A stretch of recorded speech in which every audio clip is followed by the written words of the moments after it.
Un podcast ici. Partie à pied de Budapest 2 ans plus tôt, Olga Seymour entrevoit enfin à l'horizon les faubourgs de Londres.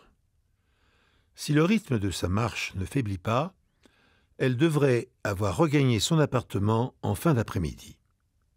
Soudain, un ordre hurlé en hongrois interrompt sa rêverie. Un homme en uniforme jette à ses pieds une gamelle nauséabonde et claque derrière lui une lourde porte. En ouvrant les yeux, Olga constate, bouleversée, que le mur suintant d'un cachot vient de se substituer à la campagne anglaise qu'elle croyait voir devant ses yeux. Lorsque, objectivement, toute chance de survie s'est envolée, la plupart d'entre nous cèdent au désespoir. D'autres, cependant, trouvent au tréfonds d'eux-mêmes des ressources insoupçonnées. Une énergie hors du commun. Ainsi, en combattant jusqu'à l'extrême limite de leur force physique et mentale, parviennent-ils à accomplir des exploits qui défient l'imagination. L'incroyable aventure survenue à Olga Seymour il y a 60 ans est un exemple unique de courage et d'abnégation. Docteur en médecine dès l'âge de 24 ans, Olga Seymour, une Anglaise, est invitée à Moscou en 1920 pour participer à une conférence internationale sous l'égide de la Croix-Rouge. Ce bref séjour bouleverse son existence. Conquise par l'utopie soviétique, elle adhère au Parti communiste dès son retour en Angleterre et milite activement dans ses rangs.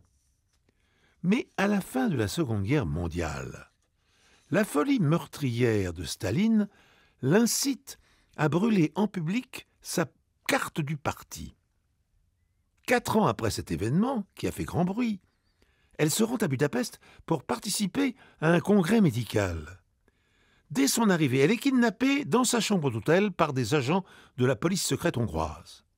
Accusée d'appartenir au service du renseignement britannique, elle est condamnée à 15 ans d'emprisonnement au terme d'un simulacre de procès. En dépit des protestations du Foreign Office et d'une pétition qui réunit plusieurs milliers de signatures, le gouvernement hongrois refuse de céder aux pressions et la maintient en détention. Olga Seymour se morfond des semaines durant prostrée sur la paillasse de son cachot.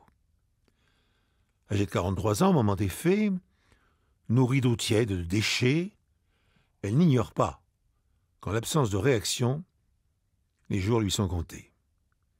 Ses forces déclinent, son état mental vacille, au désespoir s'ajoute maintenant hallucination visuelle et auditive. Un matin, elle prend une décision insensée. D'accord, puisqu'il en est ainsi, je rentre à Londres à pied.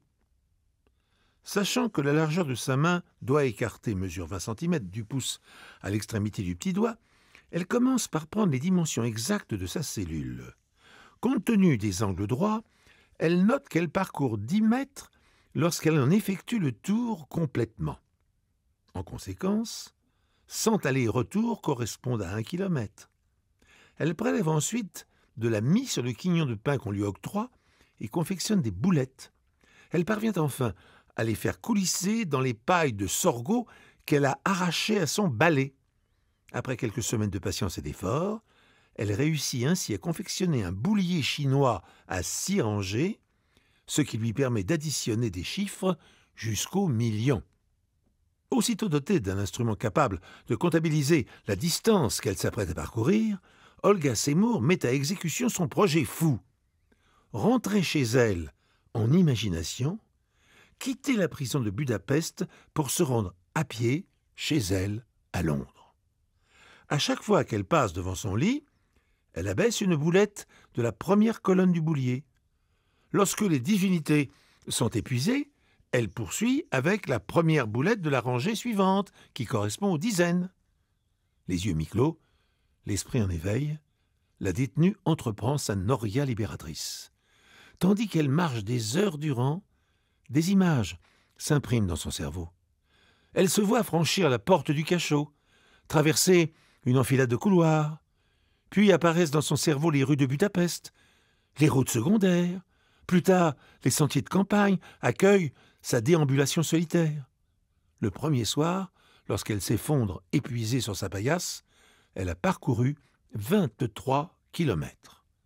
Le lendemain, elle reprend son périple, le cœur battant. Bientôt, elle est à Vienne et décide de s'offrir une soirée à l'opéra. Sa parfaite connaissance de la plupart des pays européens lui évite de trop épuiser son imagination. Le 23 octobre 1956, des tirs de mitrailleuses stoppent brutalement la progression de la marcheuse.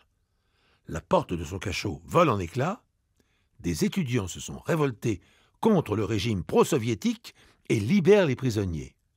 Olga Seymour est conduite à la légation britannique et rapatriée à Londres en avion militaire.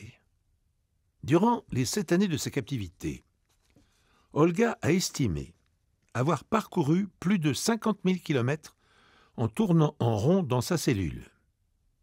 Mais peut-on calculer la distance qu'elle a parcourue en esprit? Une chose est sûre, elle a franchi l'espace infime et néanmoins illimité qui sépare les vivants des morts.